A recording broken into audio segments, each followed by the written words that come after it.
So in today's class, we will mainly focus on Quadrant Vector DB. Okay. So Quadrant, so there are many vector DB and Quadrant is one of them. So in industry, as I said in last class, like Chroma, Fires. Okay, generally we use this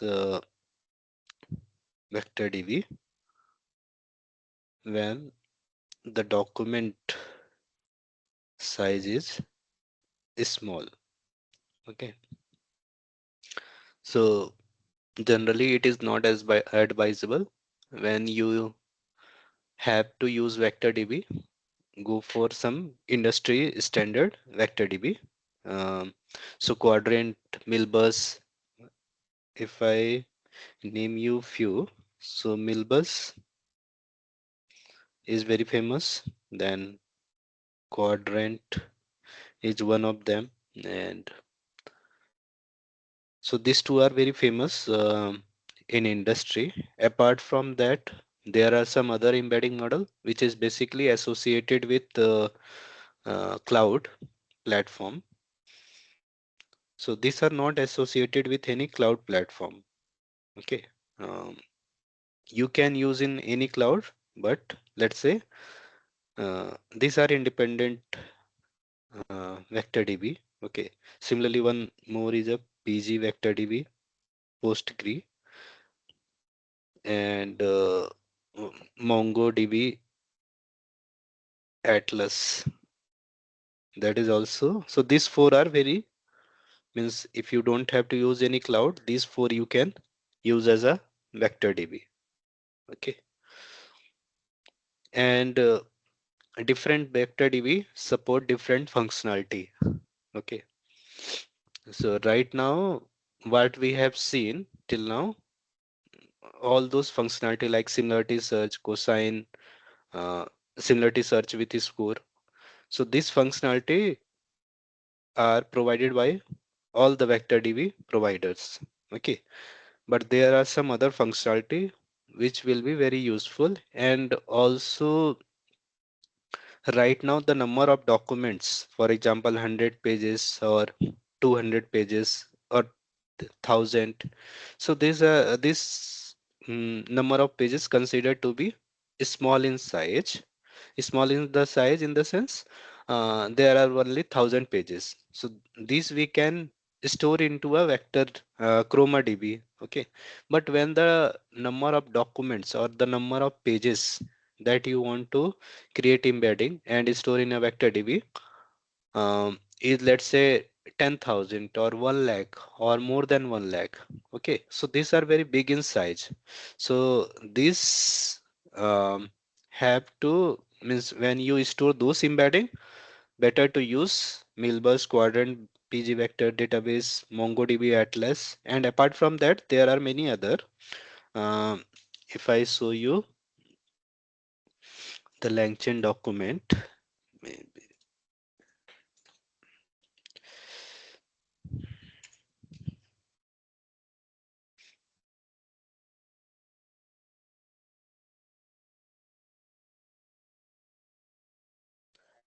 and go to retrieval and vector store. Okay,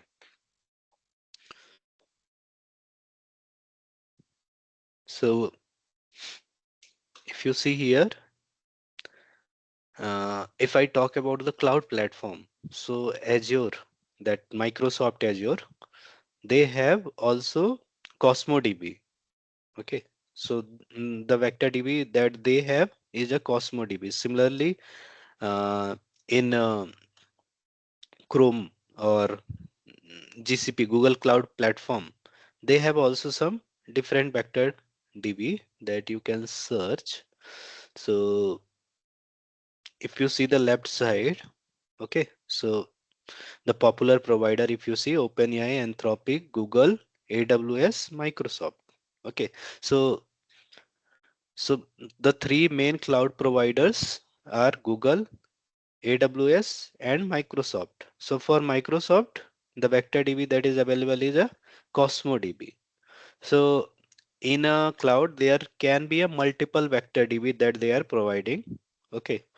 So you just need to know the name of those vector DB. Okay. At least one of them we will use in when we do some production or deployment. Let's say if we create a rack pipeline and we want to deploy it in cloud, there we will use all the cloud infra. Okay.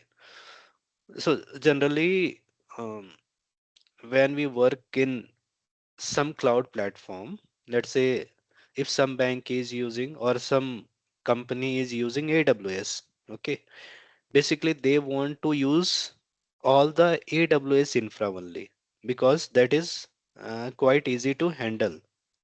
Okay, AWS infra means let's say if I just click the AWS. Okay, so right now for chatting with LLM, what we have used chat OpenAI or chat Llama, okay, or chat Grok, right? Now, if you use AWS for chatting with LLM model, they have some Bedrock, AWS Bedrock that we called Amazon Bedrock. Okay, there they have different LLM models that are already hosted, and there also you can use with the help of API key. Okay, so they are providing a complete environment. Complete environment. If I again uh, give you some example. Uh, just yeah, okay. If I show you AWS ecosystem for LLM, okay, and if I have to give you some similar example, okay, let's say you want to purchase a car, okay, and what you want to do? You want to purchase a car, and in car you have to fill petrol, you have to basically um, servicing, okay, and some interior decoration, okay, and let's say there are some other features that you want to add. Maybe you want to change the music system, okay. Let's say now, let's say these four things you want to do, okay. So first you need to purchase a car, fill petrol, and also let's say you have to do uh, registration, registration, insurance, okay. So one way to do is let's say if you have to buy a car, you can go for one of the showroom, okay. For filling the petrol, again you have to go to different place to fill a petrol. Then if you have to do servicing, maybe that servicing you can do it from car showroom or maybe some other place, okay, local. And interior decoration, maybe you have to go for some other place where you want to interiorly decorate the car, okay. Then if you have to change the music system, maybe you have to go to different place, okay. So to fulfill all the things, it is very difficult, means it is quite challenging or time consuming, because for each to fulfill each of the things that here written, you have to go to some different place, okay. Now what if I create a ecosystem, means ecosystem in the sense in one place, just put your car, okay, in one place and tell them, okay, these are the things that I want to do, okay. Then you just have to sit in home, they will deliver your car with all those things, okay, fulfill all those things. So this is like ecosystem where you don't have to visit different places. So similarly in cloud, or when you are creating some LLM system, you have to integrate with different modules like vector DB, you have to integrate LLM model, you have to integrate, then retrieving, and there are some other things as well. Let's say if you have to store the PDF also, right, in some place. So all these things, one way is to create separate module and then make a connection. But while doing so, we face problem, means some of the module may not work because you are integrating with some other module which may not be in which may not be compatible with the other module. Okay, so generally the best practice is to use the same use the module from the same ecosystem. Okay, so let's say AWS is a ecosystem. So for storing the document, for storing let's say storing the or uploading the PDF, there will be a some S3 bucket is there where you can store the uh, your PDF file, images, all those things. Okay, so that is inside a AWS only. Similarly, for vector DB also there are some vector DB which are present inside a AWS.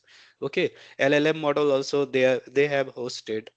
So similarly, all the other functionality that is or majority of the functionality that is basically required to create a LLM app, LLM based app, all things are or majority of the things are present inside a AWS. So if you are using most of the things that are present inside a AWS, it is very easy to communicate with different modules, and generally they are made in a such a way that most of the things are compatible with each other modules. So the module is nothing but the smaller unit, like chunking is one module. Okay, document loading is a one module. Then uh, creating an embedding, that is also one module. Okay, so if you are using a AWS ecosystem, AWS, then you generally try to use all the functionalities present inside a AWS to basically fulfill or create a LLM based app. Similarly, AWS is a one ecosystem. There are many other ecosystem like GCP. GCP is a Google Cloud Platform. Okay. Similarly, Azure. Azure is a Microsoft Cloud Platform. Okay, so these are the three major companies.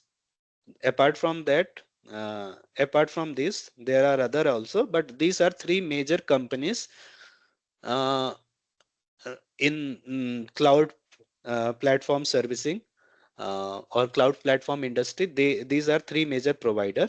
So generally, most of the big companies or 99% of the big companies using this platform, one of the this platform, and in this also most of them using AWS, or 70%, or it can be less, but majority of the uh, I'm not putting any number because that I don't know, uh, but majority of the company using AWS. So it is better to know one of the cloud platform, what are the services that they are providing, and should have some hands-on on it. Okay, so that is a good thing. So we will, in upcoming classes, we will mainly focus on AWS. Means if you have to create any LLM application, deployment, creating API, all this thing is storing the document, all this thing we will do it through AWS. Okay. Now there are some other company, as I said, which use Quadrant or Milbus. Okay, and PG Vector DB, then MongoDB Atlas. Okay, yeah. So and this one more good thing is you can install this Vector DB inside a AWS as well. Okay, so if you do not like the AWS vector DB, you can install this vector DB inside the AWS machine. Okay. Yeah. So again, if I show you the AWS, so in AWS, maybe I can.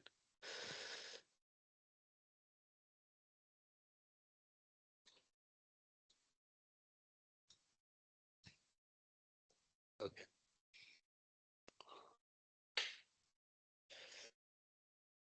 LLM model hosted. So that is in AWS Bedrock.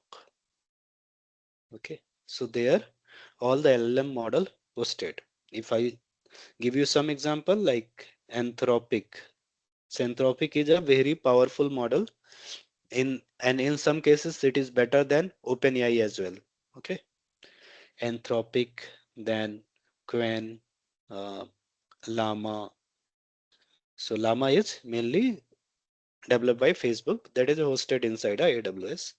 Anthropic, Quen, Llama, DeepSeek, Mistral. So all these are LLM models and they are present inside a AWS Bedrock. Okay. And so this is one now. So first thing was LLMs, Bedrock. Okay. Now there is a SageMaker. So in SageMaker, you can deploy open source model. Okay. AWS SageMaker. Okay.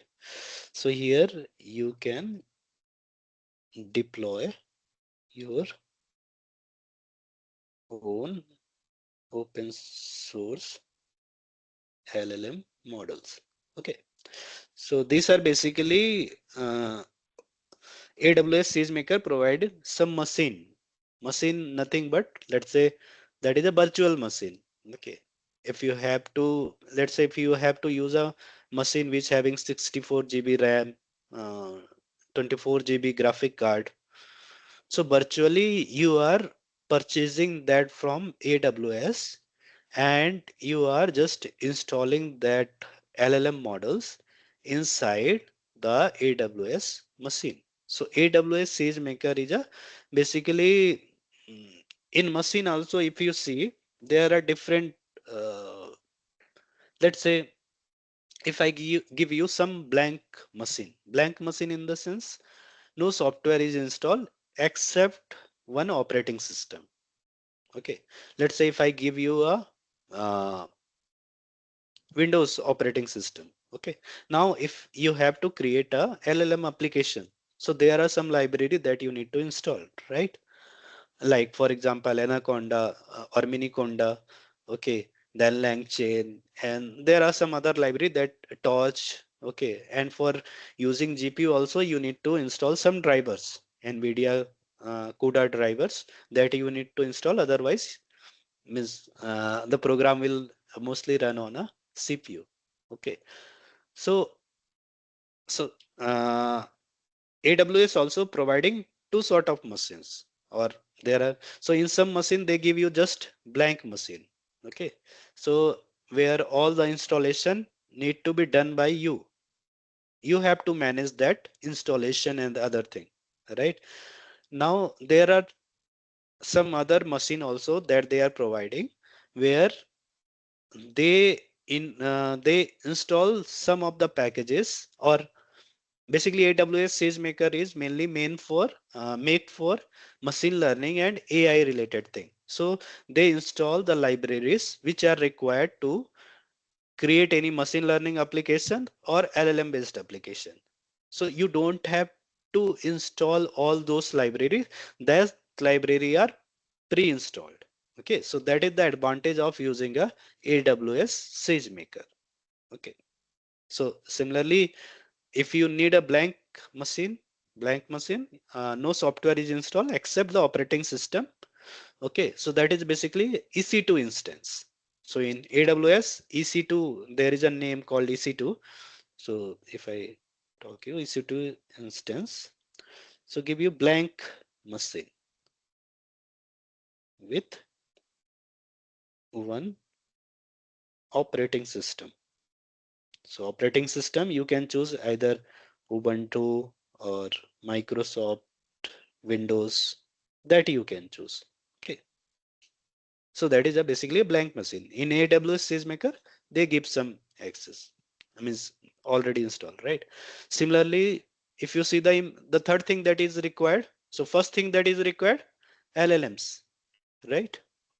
If you have to create any application, I'm just giving you the overview of how using AWS we can create a LLM application. Okay, so first thing that is required are LLMs. So LLM are hosted inside a AWS Bedrock. Okay, now similarly SageMaker endpoint. So SageMaker endpoint, as I said, if you have to deploy or create your own application or own open source LLM or any machine learning model, there you can use SageMaker. But in our case, we will not need. We will mainly need a that Bedrock. Okay. Second thing that is required is a embedding model. Okay,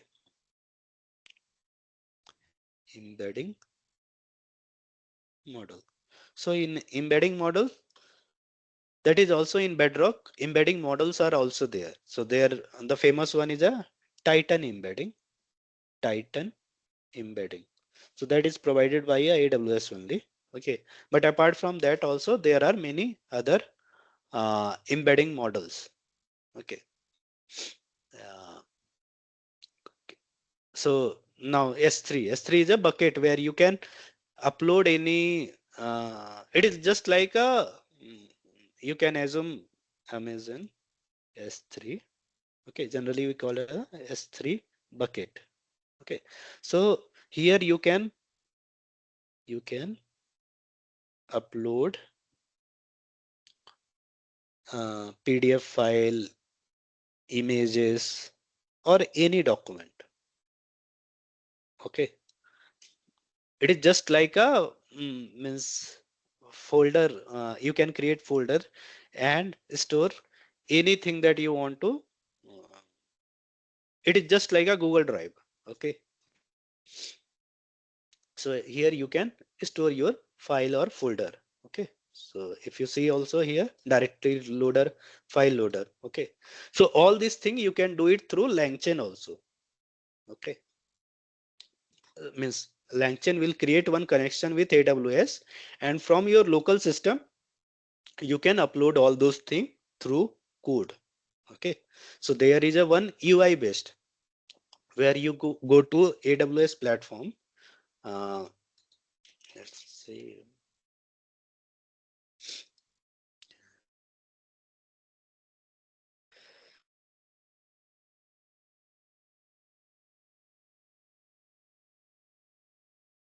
So, I have to change the password. Sorry, authentication. Okay, so I have done one major mistake. Never show the password um, of Amazon, or never share your password to anyone. Okay, in AWS, because there will be heavy cost. Means based on the machine usage, they will charge the cost. Okay, so never share the credentials. No problem. Next class or when we upload some document, there I will show all those things. Okay. Then Amazon Extract, Athena, Glue, Vector Store also. If you see Amazon open source service. Okay. So that is where Vector Store you can store your embedding there also. Document DB. Okay. Memory DB. Similarly, Retriever also there. Okay. So all the things that is required to create an LLM application that are present inside a AWS. Okay. Yeah. So this is what I want to show you regarding that AWS. But yeah, let's again come back to that Quadrant Vector DB. Okay. So if you see here, if you read the LangChain document. So Quadrant is a vector similarity search engine. Okay, it provide a production ready service. Okay, production ready, that is a important word. Production ready service with a convenient API to store, search and manage vector store with additional payload and extended filtering support. Okay, and it make it useful for all sorts of neural network or semantic based matching, asset search and other application. Okay, yeah.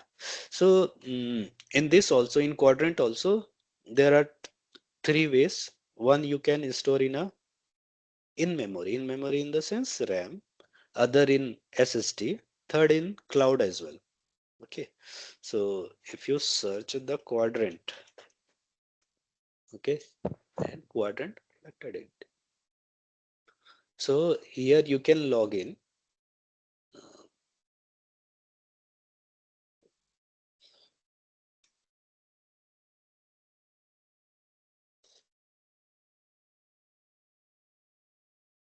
So here you can create your account and there are two options: create free cluster and create dedicated cluster. Just to get in free cluster, they provide you a space of 4 GB and RAM of 1 GB. So this thing that they are providing. Okay, and you can use even if you want to basically select like where you want to for example AWS, and you can select the country also. So here you can create a free cluster. So this is through API.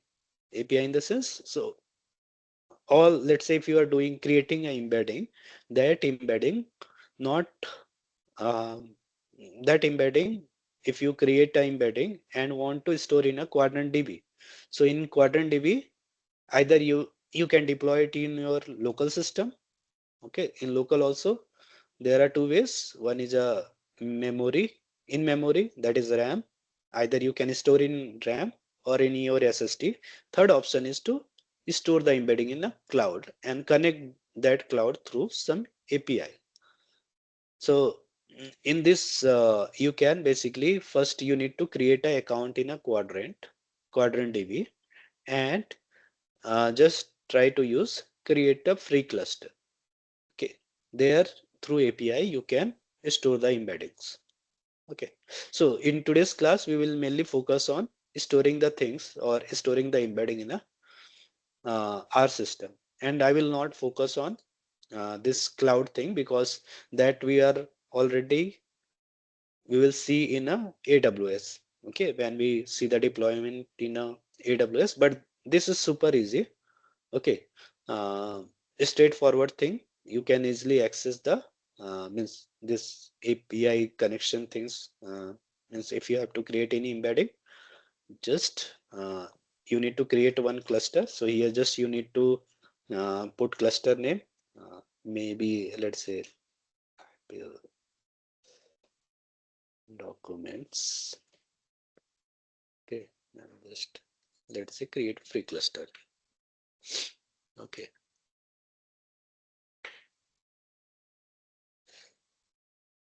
API created. So see this the API that is created. Okay, and how to use, they have given the example as well. For example, this is how you can connect. Okay, but in LangChain there is a way to connect as well. Uh, but you can just copy the API, and again if you see the LangChain document, uh, if you come back here,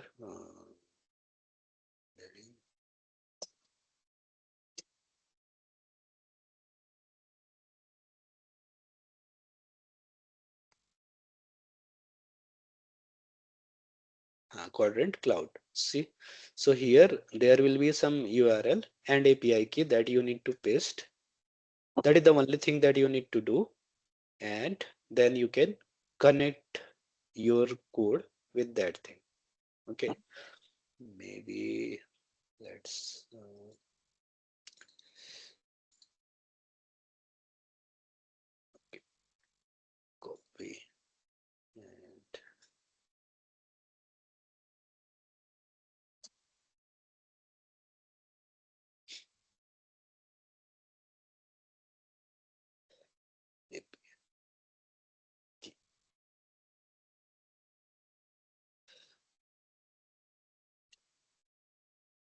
So I have pasted the API key. Set all.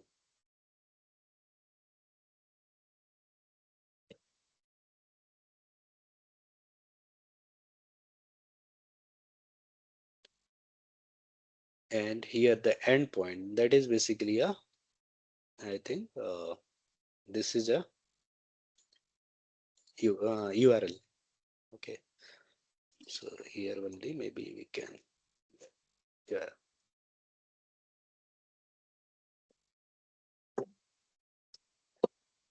Uh, Someone, Soumya, can you mute yourself? Some voice is coming. Yeah, thanks. Okay, now let's. So I will just follow the document and I will try to create a uh, create a vector DB inside our local system with the help of Quadrant. Okay, and I am mainly storing into a SSD. Okay, so there are two options when you have to create into a local system. So in memory, as I said, this is basically storing into a RAM, not on your SSD. Okay, so but I will choose this on disk storage. Okay, there you can save into your local system. Right. Now let's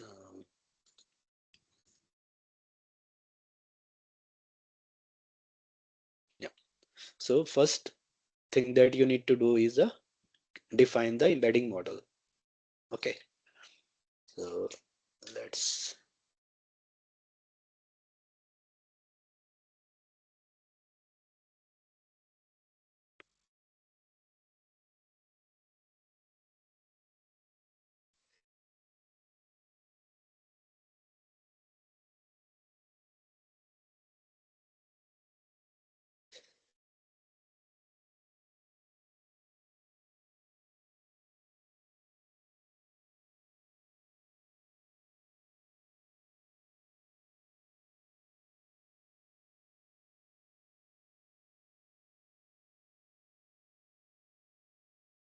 some problem that can buy.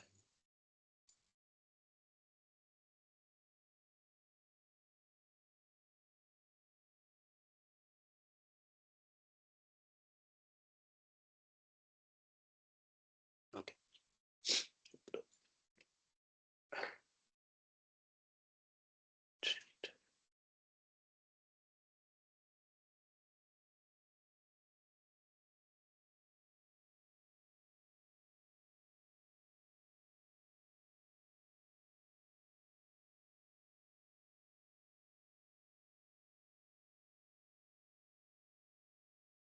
So just select the kernel and start coding. So first you need to since we are using OpenAI embedding, so first you need to upload the API key. So with the help of load.env, we can load the API key.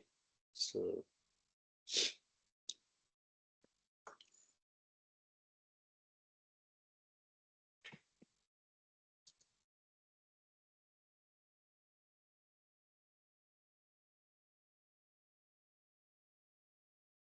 first time it will take some time. So yeah, 20 seconds it take. Now I'm just, so this is the document that I have taken. So this is some IPL document, okay, that I have created with the help of LLM. So yeah, that I want to basically create an embedding and save into a vector database. Okay, now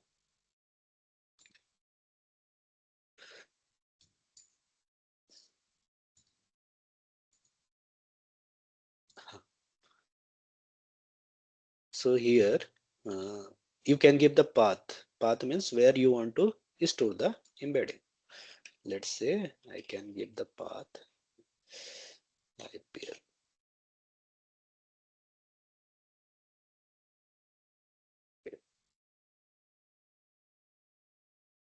So, and this the entire code, if you can see through here, if you see on disk storage, just copy this thing.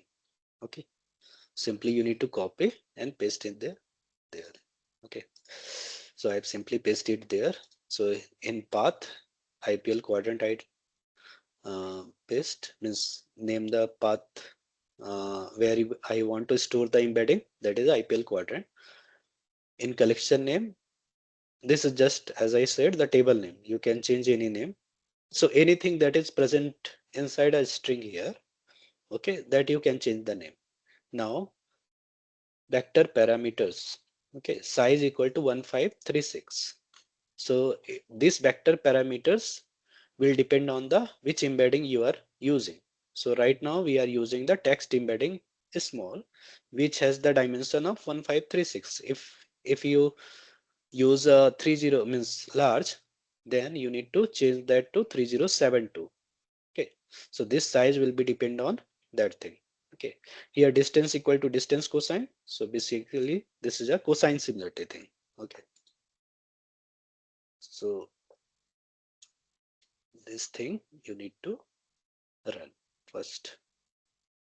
So this, if you see here left side, this IPL quadrant, there is a one folder make IPL quadrant, and inside that there is a collection and some other information.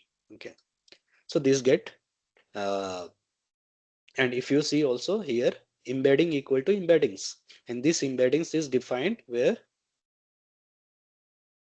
here OpenAI embeddings, this embedding. Okay, so you need to put it here first. Okay, now to add document, so vector, what you need to do, so simply vector store. Right now the document is not added, vector store dot add, and yeah, this code you can copy.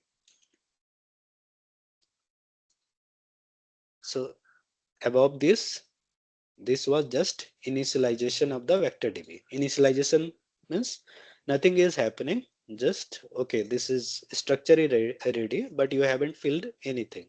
Okay, so now we are filling that with embeddings of that document. So vector store dot add document, and documents equal to IPL docs. So this IPL docs, if you see, this is the variable IPL docs where I have stored all those things. Okay. So this thing you can run. So it will take some time. Yeah. So all these vector embeddings for each document, the embeddings are saved into a this vector DB. Okay. Now that is ready. Now the next thing is if you want to search anything. Okay. For example, okay, vector store dot similarity search. So let's say uh, based on this, maybe we can ask some question. Okay. Uh, let's say what is IPL? Okay, let's ask what is IPL. Okay, and we have given k equal to 2. Let's I'm just giving k equal to 1. Okay, and the results. See, so result will is coming. Uh, so it fetch the information and page content. The Indian, or maybe if you want to print the output, so what we can do, results of 0, because that is a list, results of 0 dot page underscore content, and we can correct it. The same thing we have also seen with the Chroma as well, right? Similar thing. Only difference is like this code changes. Okay. Till now, this is similar to, yeah. So if you see what we have asked, what is IPL? And yeah. Okay.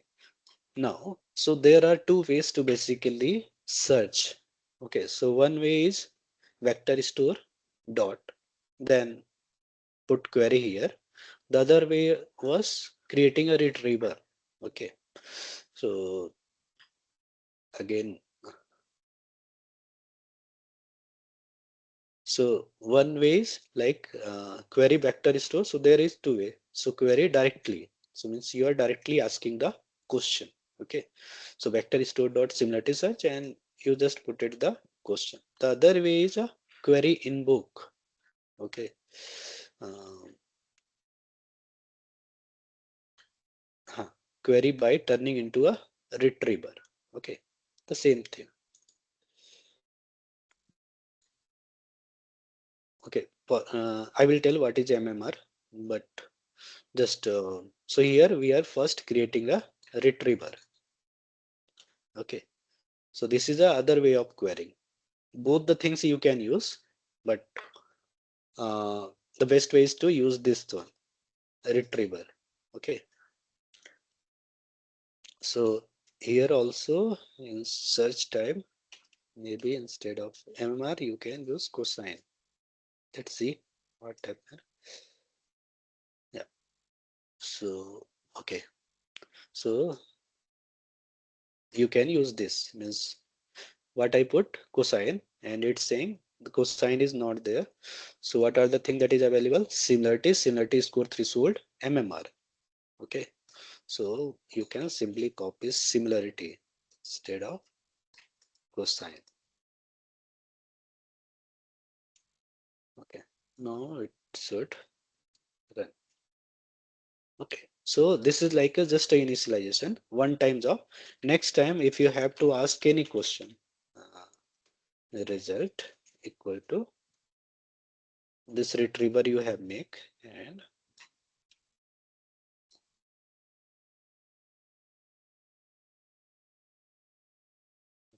we dot invoke and you can ask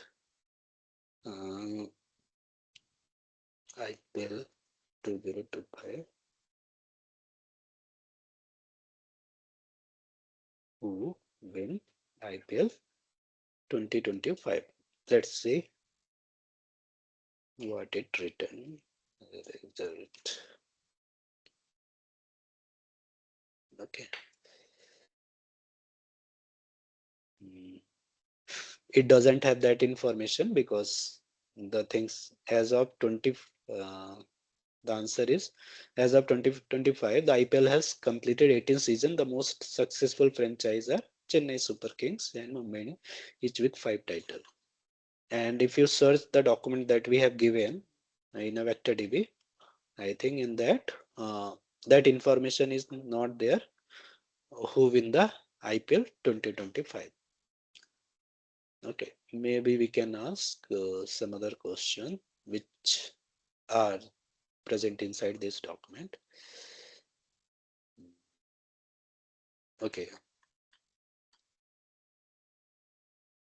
who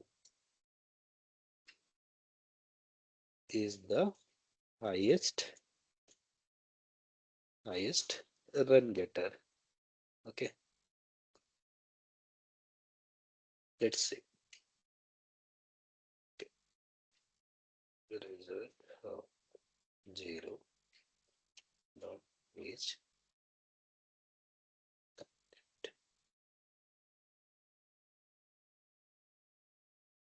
Who is the okay results? No, I put wrong name because of that. Yeah, see the cricket records show that the top run is for Virat Kohli. Okay, and that is present. Okay, so yeah, so this is the two way to basically get the result. Means once you created a vector store, so this is vector store, and once after adding the document only, this thing only you can query this thing. Otherwise, uh, it is empty vector DB, right? Yeah. So this is the two way to basically create a retrieval. Means either you can directly ask question like dot similarity search, and if you have to know the score as well, similarity search with his score. Okay. And in retriever also vector store as a retriever search type similarity. So in that also there are three things: similarity, MMR, and similarity search with his score. Threshold there is there. So you can put some threshold as well. Okay. Now that is okay. So after that, so these are commons in both, right? The thing that we have seen till now was also present in the ChromaDB as well, right? Now in vector DB, in Quadrant DB, there is a term called hybrid vector search. Okay, so if I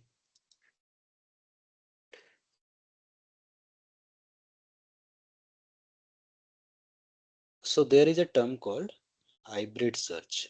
Okay, and this is very important, and this is very robust technique when you are creating a rack system. Okay, so generally what happened till now, what we have seen is a so in hybrid search there are two terms. One is a sparse and other is a dense. Okay, so the sparse and dense. So let's say if you are creating some embedding, and in embedding the number are like 0.7, 0.3, and something like that. In sparse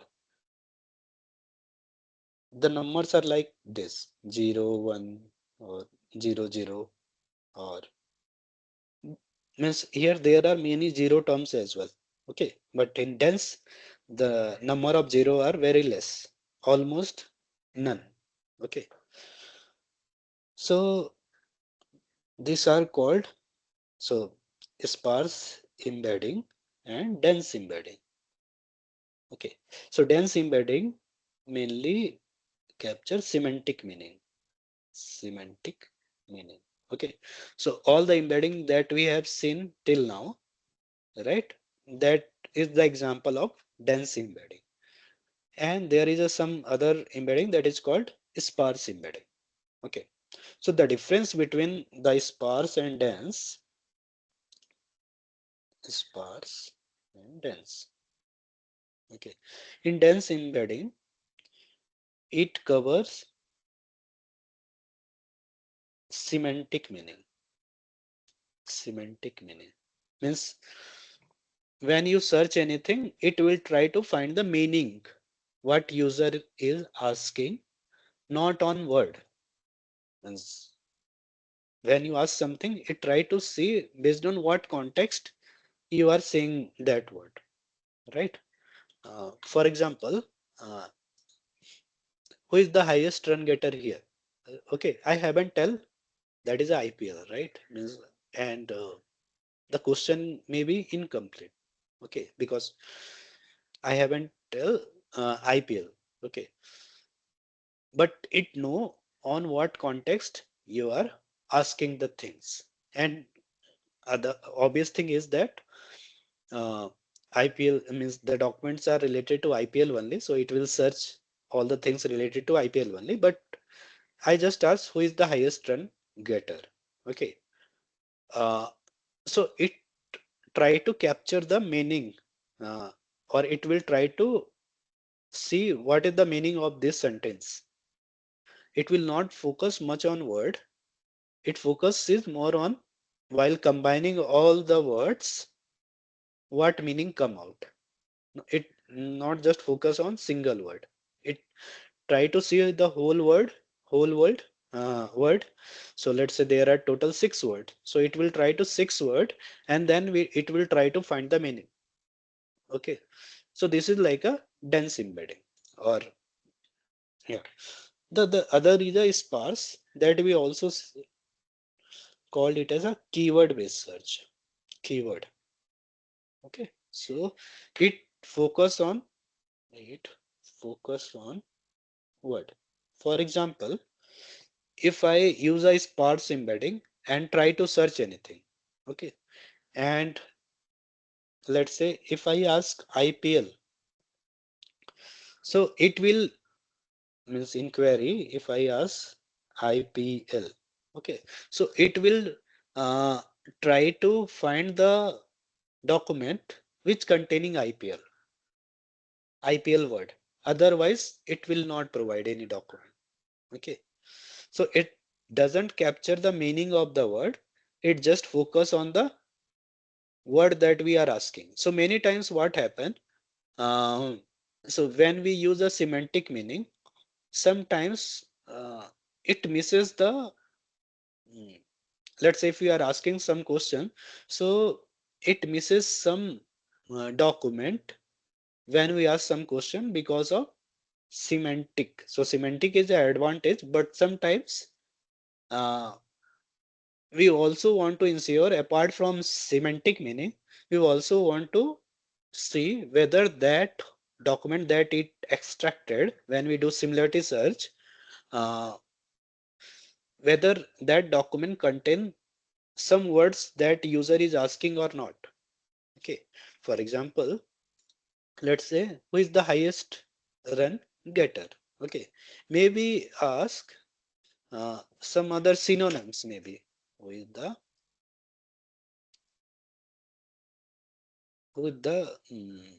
greatest maybe. Okay. And maybe let's say if you try to search controller, greatest is there or not. Okay. So only one place where greatest is there where we are asking. Okay. So let's see what answer it gives. So right now we are using a dense search, that is a okay. So who is the greatest? Again if I rerun. Okay. Okay. So for the Mumbai Indians, their highest individual score record shows a batsman scoring against Chennai. This is the answer that is given. Okay. Who is the greatest? But the same thing if I ask through sparse search, okay, or sparse embedding, it will see whether greatest word is present inside this or not. Okay. Let's say this is the thing, and it will see whether in this output greatest is there or not. If it doesn't see greatest word is present, then it will not give this output. Okay. So when I ask the same thing with the sparse search, it will not provide any output because it is a keyword based search, not a dense search. Okay. So in sparse also there are different techniques like TF, IDF, okay, um, uh, word to back. Okay, that we will see when we see some NLP, natural language processing um thing. There we will see how this thing comes. Okay, but just I want to give some example here. So TF-IDF is a TF-IDF is nothing but term frequency. Um, so basically, it will see the frequency of word that is present in the uh, sentence. For example, maybe if I talk about and, so in a word, and can be a 5 times. So 5 is the frequency of that word. Okay. So there are some other techniques as well, word to back. Okay. So in modern context, the latest technique that they are using is a BM25. Okay. BM25. And so this is a BM25 is a keyword based search. Keyword based search. So that is an example of sparse search. Okay. So now this lang chain or quadrant providing you the two things. Okay. The dense embedding and sparse embedding. Okay. So hybrid mode is a it will combine both dense plus sparse, because uh, the good way to combine both means you want the functionality of both dense and sparse. Okay, so if you see also, mm, so you need to install some library or like fast embed.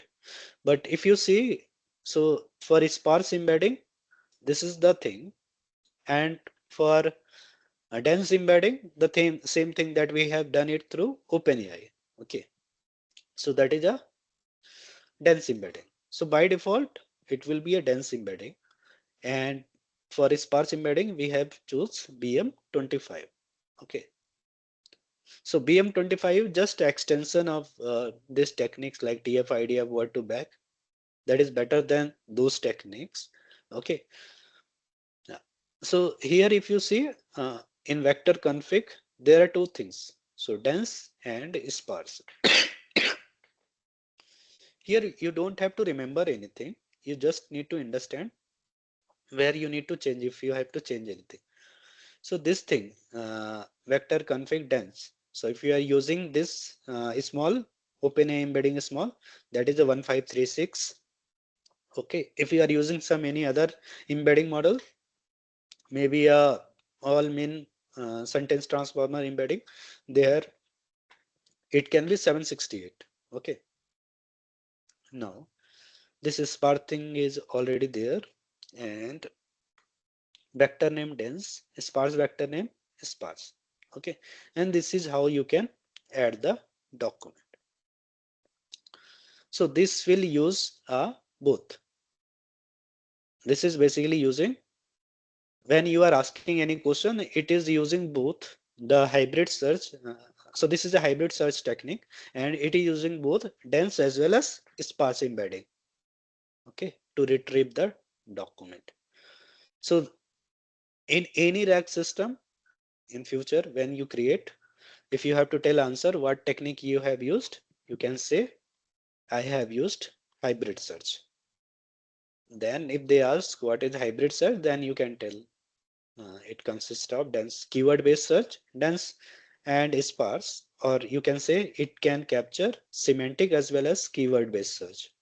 Okay, yeah. So that is about means hybrid search. Okay, then one more thing like metadata filtering. So till now we have created document and we store the metadata as well, but we haven't seen what is the use of those metadata, right? So if you see the document, there is a page content and metadata. In metadata, what is there? ID, type, season, player, topic, source, Wikipedia. Okay. So these are metadata. Now, let's say if you are asking some question and you get some answer, means uh, let's say 3, 4 documents you get, but you also want to do metadata filtering. Metadata filtering, let's say if I choose Wikipedia. Okay. So here the source is Wikipedia, means in metadata source keyword is there, and there is a Wikipedia. Okay, source belong to Wikipedia. In second document, if you see ID equal to 2, the source is some other university. In third, the source is Wikipedia. Sorry. What if I want to uh, see the document which source is only Wikipedia? So there I can do metadata filtering, and these are super useful in some cases. Okay. Uh, so metadata enrichment in the sense right now here, if you see there are multiple things. So adding more and more metadata, many times it help when you are creating a robust in the sense your rack system is fully functional, means it cover all the area and it give you the right answer. So metadata filtering is very important. So this quadrant provide a metadata filtering as well. Okay. If you see here, uh, the metadata filtering, so they have given some example. quadrant client import model, and in filter models dot filter. Should means at least one of the conditions should met. So key they have given page content and value that it try to match. Okay.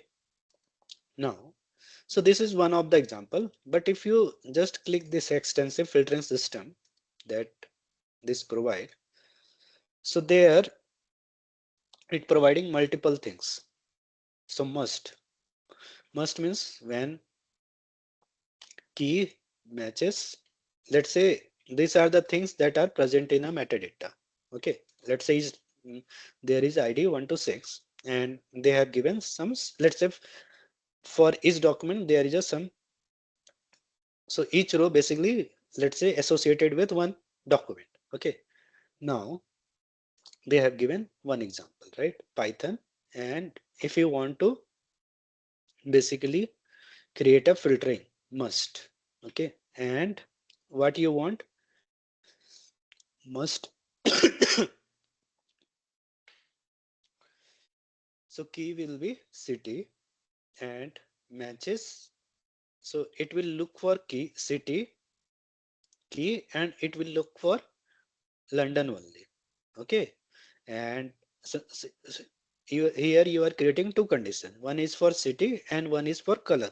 So basically here what you want to create a filter where you want to get result for only those value where city is London and color is red. So if you see this criteria follow in only one cases, ID 2, right? So here the city is London and color is red. So both the condition are meeting only in this case. Okay. So this is the must. Similarly, there is a should. Okay. So in this, at least one of the conditions should be met. So if you see also here the output they have given. In should, they said that, okay. So either London or red. So in all these condition means there are the four documents where these things are met.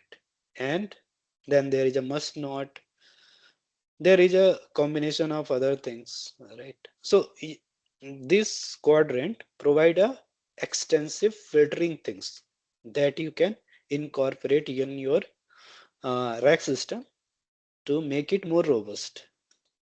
uh, for example, let's say this is the IPL docs, right? And let's say apart from IPL docs there are other docs like football or other things as well, right? Now, if you ask some question, okay, uh, related to some cricket, which and some terminology may be also present in football as well. And when you ask question, it give the answer from some question answer from, let's say you retrieve three document. Let's say one document is from football, but you put metadata. Uh, in metadata for football, the source is football, and in cricket, the metadata source is cricket. Okay, then you can put filtering, metadata filtering technique, and you can choose, okay, this filtering should be related to cricket only. Okay, metadata means filtering you do, and with the help you put condition that source should be cricket, then it will give you the answer related to cricket only, not football. Okay, so this is how metadata help in some cases.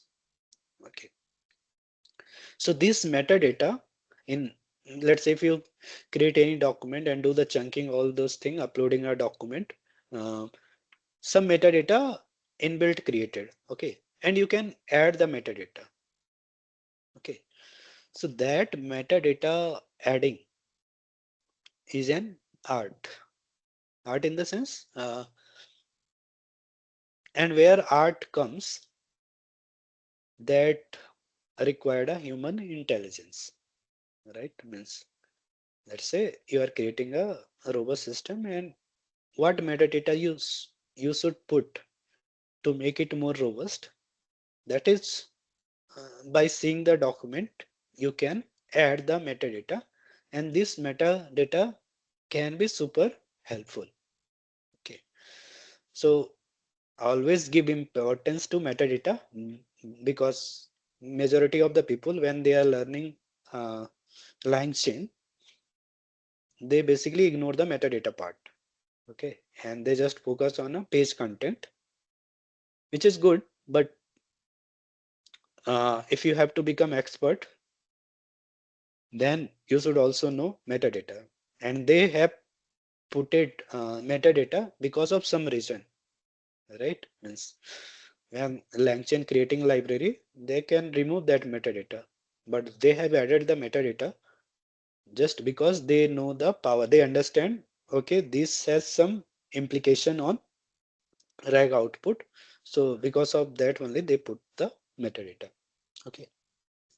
So yeah. So this is a metadata filtering. Uh, yeah. Now one more thing that I want to tell you.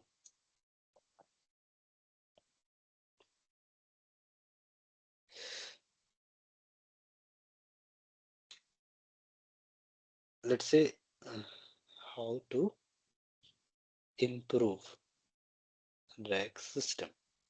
Okay.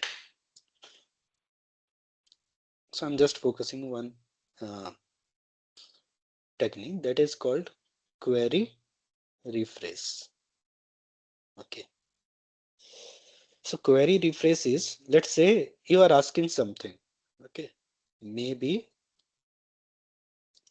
let's say user is asking what is uh, cricket in Oz. Okay. Virat Kohli. Let's say. Okay. So if you see this sentence look incomplete. What is sorry, my writing is very bad. What is cricket in Australia? What is cricket in Oz? Virat Kohli. Okay. User is asking some question related to that, and you are directly doing the retrieval, and it provides you some output, right? But if you see this sentence is not looking, means for LLM it can understand, but still this sentence is not looking properly in terms of grammatical and also incomplete, right? What if you pass this sentence to some LLM and ask LLM to rephrase the question without losing the context. Okay. So and then this LLM will create a one query. Okay. And then this query is passed to the vector DB. So what we have put, we put some extra step before passing it to or searching into a vector DB. We have put some LLM which can rephrase this query. So LangChain provide one library where you can rephrase the query as well. Okay, just I want to showcase the example. Maybe you can start chat GPT. Let's see.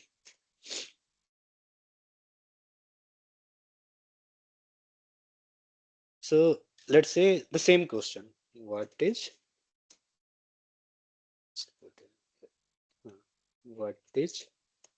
cricket in Aus- Australia? Uh, Virat Kohli. Okay, and let's say I just ask this rephrase rephrase the query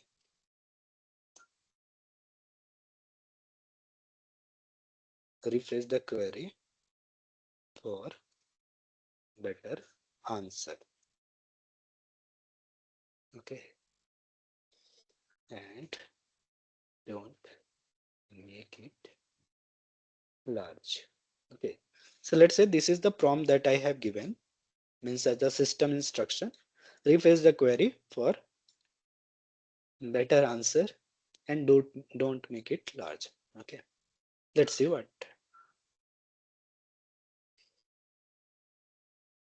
what is cricket like in Australia for Virat Kohli. Okay, the same sentence that you have given. So with the help of LLM, you just rephrase that query, and then this query you are passing to the vector store. So what? So many times this means many times this observe that means people observe that when we rephrase the query, the correctness of the answer or the relevant document that we are getting will have a impact on it. Okay, so rephrasing the query, it help. Okay, so in LangChain provides such thing as well. A rephrase query LangChain. Okay, so here if you see rephrase query retrieval. Okay, so it will basically um,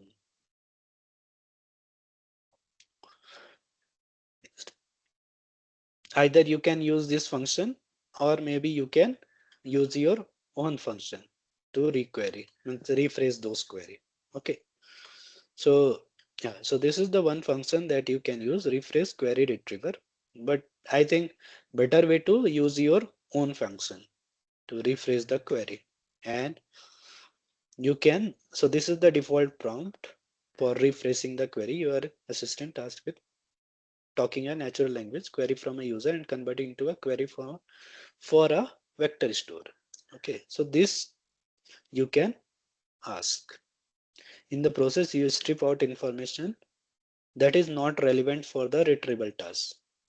Okay, yeah. So this is the template you can ask and that you can use for rephrasing the query. Okay, so this is the one of the technique to basically improve the performance of rack system. There are the other technique as well, but yeah. So any question till now?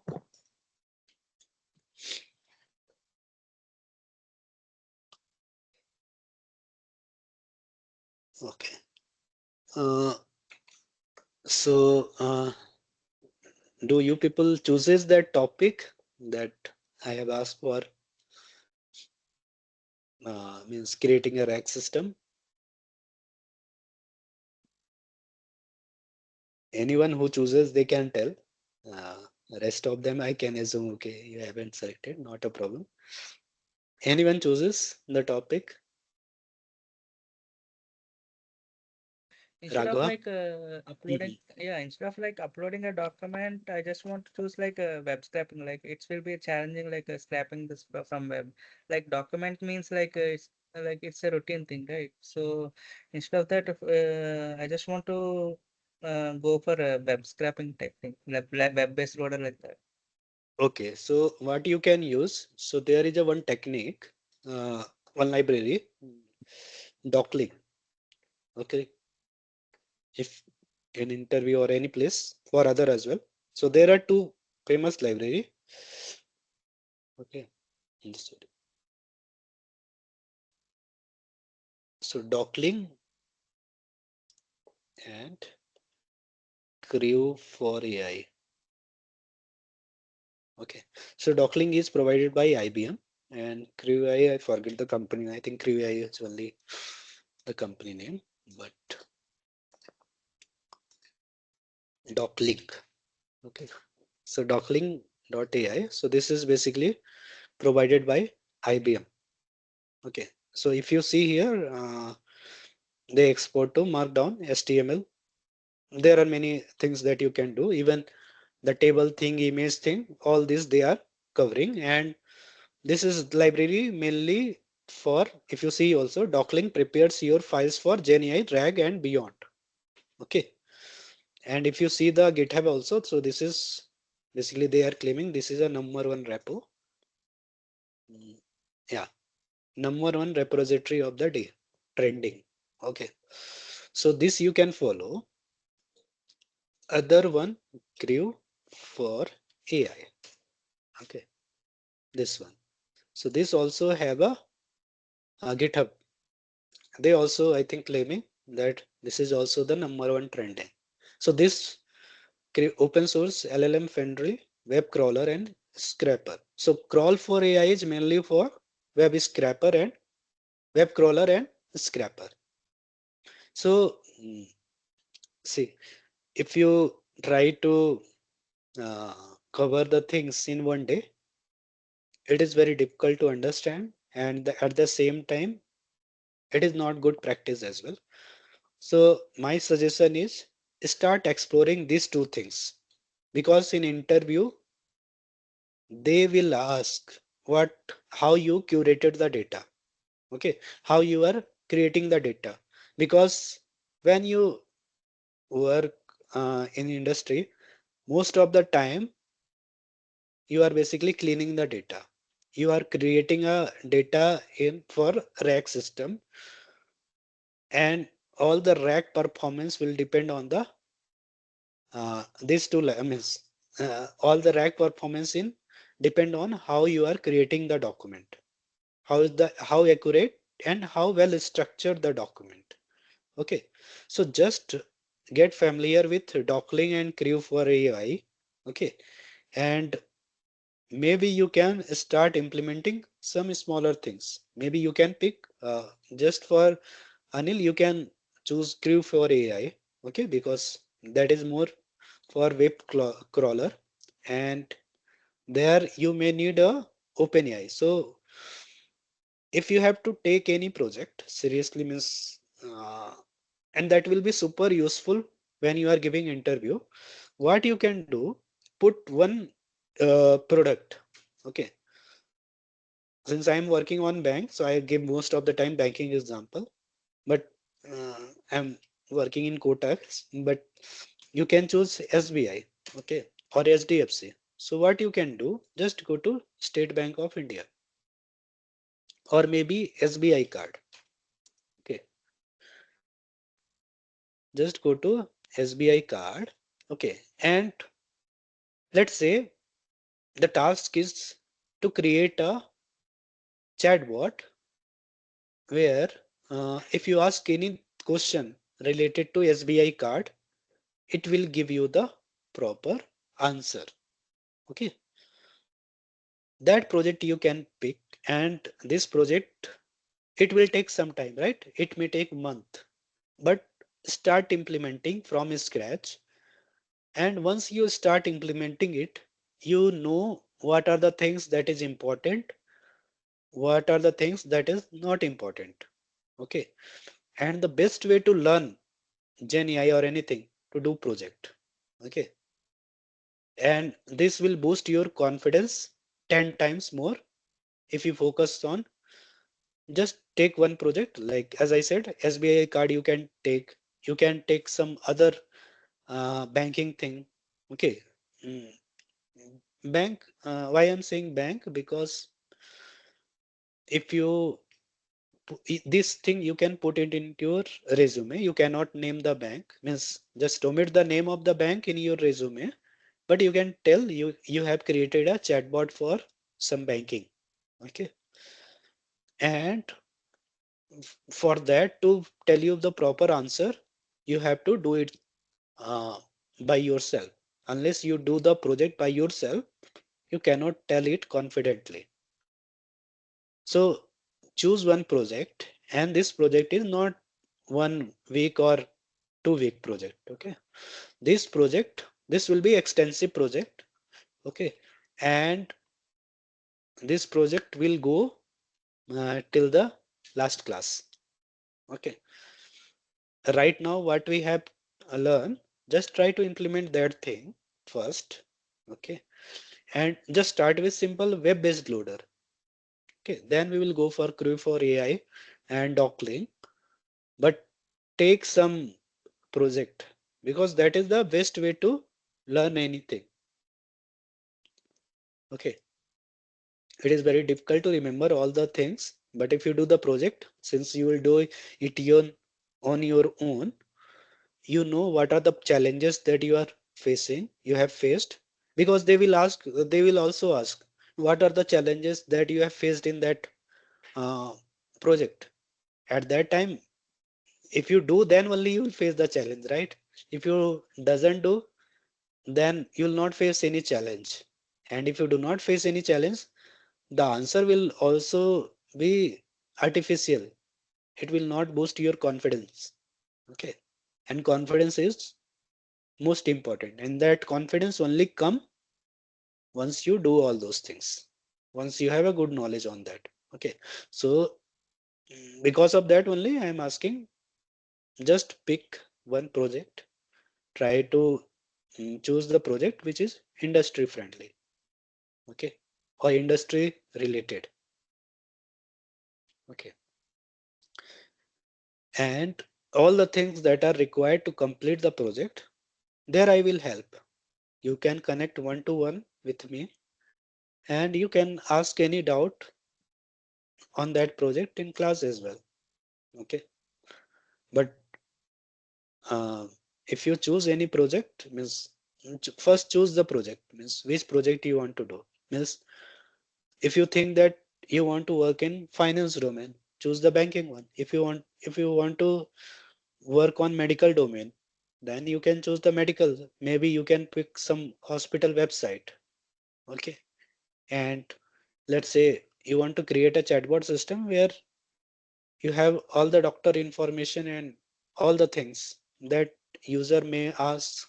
Let's say if you want to do some x-ray or all those things that he can do. Similarly, let's say you can pick some automobile.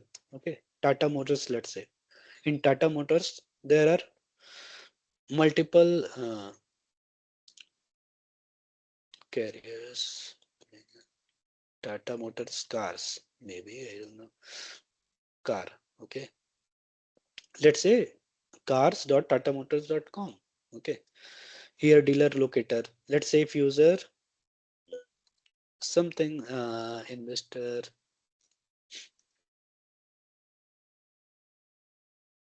I don't know why it is. Okay, this may be some difficult, but uh, choose which is doable. Okay, and that we can discuss. Even first choose and then we will see whether that is a doable or not. Okay, and let's say this is the website. Okay, and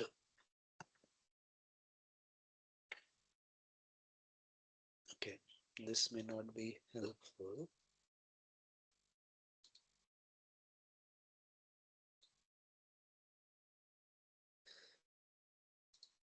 Maybe someone want to create a document or retrieval system for a patient. Okay, for patient mean in the sense, let's say he has all the medical records of his. Okay, and you want to create a retrieval system where, let's say if he comes, then you have doctors would have all his information from that document. And if you want to ask his past history, you want to see something, so then he can retrieve. So choose the domain first, then choose what topic you are focusing. Okay, and I will help you in each step, how even installation also, if you face problem I will tell. Okay, but project is super important, and I do not want uh, to do toy project. So toy project are very small project and you will not learn much. That can be completed in 3 4 days, but you will not learn much because you will not face any challenges. Okay, and I want you to choose the topic because in that process you will learn many things. Okay, so that is the thing. So yeah, so next by next class At least choose the domain. Okay. So next class will be on Tuesday. Uh, so I'll try to make a fixed uh, class timeline. So Tuesday, Thursday, and Friday, or Tuesday, Wednesday, and Friday. Okay. So these 3 days we will have a class. Okay. And maybe one day we can reserve it for project discussion. And on that day you can connect one to one. Okay. That we'll see how we can do that thing. But yeah, choose the domain first. Okay. Yeah. Yeah, Anil. So Anil, just to focus on Crew for AI or Dockling. Just these two library. Okay. Try to Okay. explore. And for other also, just explore this library. Just go through the documentation. You don't have to write any code. Just to see what this Dockling and Crew for AI is doing. And maybe I can tell you the vibe coding. Uh, but vibe coding is it is just like a chat GPT where you are asking LLM to do the all the coding and other related thing. I'm avoiding now because unless you do it your own, once you get the expertise, then vibe coding is good. But first, get the expertise. So maybe I think while ending of the course, at that time I will tell you the vibe coding. Okay. So in vibe coding is where you don't have to write a code. All the code will be written by LLM. Okay. Uh, all the things. You don't have, you just have to write, you just have to tell what are the things that you just have to give instruction. Okay. And for to understand why how vibe coding work, all this rack system, Gen AI, now after that agentic, all will come handy when you do the vibe coding. Okay. Yeah. Okay, guys. So that's it for today's class. Thanks, everyone. I'm stopping the recording.